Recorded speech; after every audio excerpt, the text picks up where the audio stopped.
Donc on est lundi, et vous savez où je suis? Ouais, vous avez vu ça? Je suis à Hong Kong.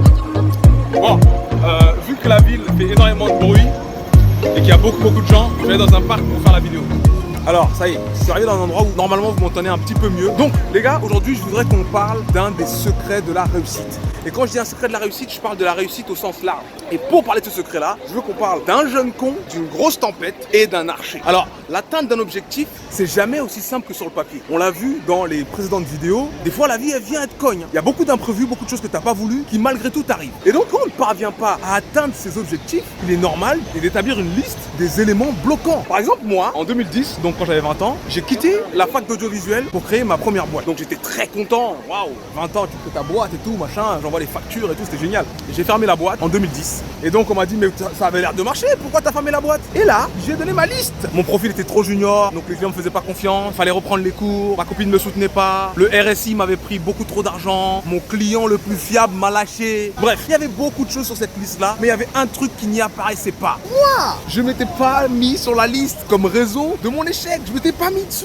Pour moi, c'était la faute de tout le monde, sauf de moi. Alors qu'en réalité, les gars, s'il doit y avoir une chose, s'il y a bien une chose qui est super importante et qui doit être sur toutes nos listes qui justifie le fait qu'on n'atteigne pas nos objectifs, c'est nous-mêmes. Parce que vous savez que dans exactement la même situation, on a des gens qui réagissent complètement différemment. Ok, c'est pas toujours aussi simple qu'un profil trop junior ou qu'une copine qui ne te soutient pas, mais on est tous nés, on va tous mourir, et entre les deux, on aura tous des imprévus et des problèmes. Le plus important, c'est pas vraiment ce qui t'arrive, c'est comment tu réagis à ce qui t'arrive. Ta façon de réagir, c'est ta responsabilité à 100%.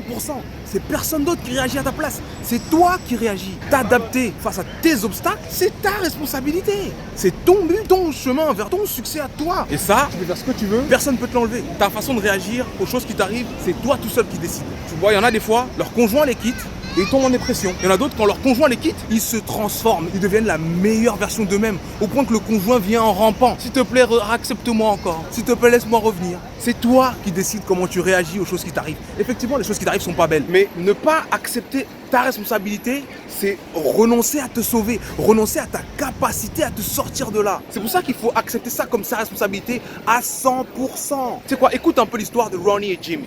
Ouais, je sais, mon accent est bien et tout. C'est pas mal.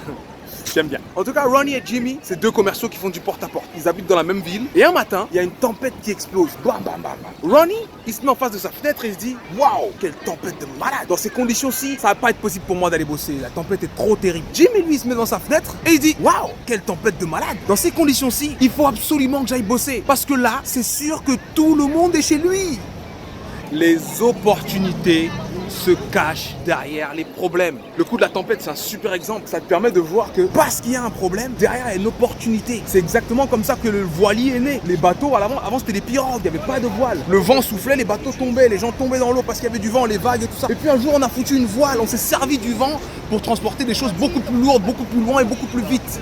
Maintenant, je voudrais qu'on parle de l'archer. La philosophie de l'archer, c'est la parfaite philosophie. Le mec a une cible, le mec a une flèche. Quand il réussit, c'est grâce à lui. Quand il rate, c'est à cause de lui. Quand il y a du vent, il tient compte du fait qu'il y a du vent et il tire en fonction de la direction du vent. C'est une philosophie magnifique, c'est génial de penser comme ça. Et si tu penses comme ça avec ton couple, ça veut dire que si elle est de mauvaise humeur, tu t'adaptes. Si elle t'appelle pas et que tu veux lui parler, tu l'appelles. Ça sert à rien d'aller vouloir changer les choses qui sont à l'extérieur. Tu ne peux pas modifier les choses qui sont à l'extérieur. Les seules choses que tu peux modifier, c'est toi. Et en te modifiant toi, tu modifies l'extérieur. L'archer, il va pas faire changer le vent de sens. Il est obligé de tenir compte du fait que le vent souffle dans une direction et de tirer sa flèche en fonction de cette même direction. Si ta conjointe n'est pas de bonne humeur ou si ta conjointe ne t'appelle pas, tu tiens compte de ça et tu gardes en tête ton objectif à toi. Je veux être heureux dans mon couple. Donc tu fais ce qu'il faut pour être heureux dans ton couple. 100% de responsabilité. C'est ça le secret de ceux qui réussissent. Parce que quand tu es dans cette philosophie-là, tu te remets en question à chaque fois que ça ne se passe pas comme tu veux. Et tu ne te dis pas, c'est parce qu'il pleut, c'est parce que l'État, c'est parce que si, c'est parce que ça. Tu te dis, bon, qu'est-ce que je peux faire pour que ça marche mieux? Tu es dans une dynamique. Tu n'es pas la victime d'une chose qui s'abat sur toi. Tu es face à un casse-tête. Tu vois? Et c'est ça la philosophie. Et tu peux appliquer ça à tous tes problèmes. On a parlé de couple, on a parlé d'archer, on a parlé de voilier. C'est la solution à tous tes problèmes. Dès lors où tu te dis, je suis la seule clé de la porte de cette réussite, tu changes la clé. Tu vas pas changer la porte. Tu changes la clé. Tu es la clé qui ouvre la porte. Tu changes la clé. Bon, en tout cas,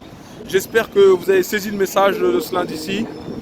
Et sachez que moi, quand je regarde YouTube là, et que je vois qu'on n'est pas encore à 100 abonnés, eh ben je me dis que c'est ma faute. Je me dis putain, Je leur ai pas assez dit qu'il faut s'abonner. Alors les gars, vous avez des adresses Gmail. Arrêtez vos conneries maintenant, hein. Abonnez-vous, qu'on passe au moins la barre des 100. Au moins la barre des 100. En tout cas sur Facebook ça va super vite. Je suis content sur Facebook, ça va vraiment vite, ça se partage et tout. Génial, merci pour tous vos partages. J'espère que ça vous a plu. En tout cas, ma responsabilité, c'est de faire que lundi prochain ça vous plaise encore plus. Alors je vous dis à lundi et merci d'avoir visionné. 100% de responsabilité. Super.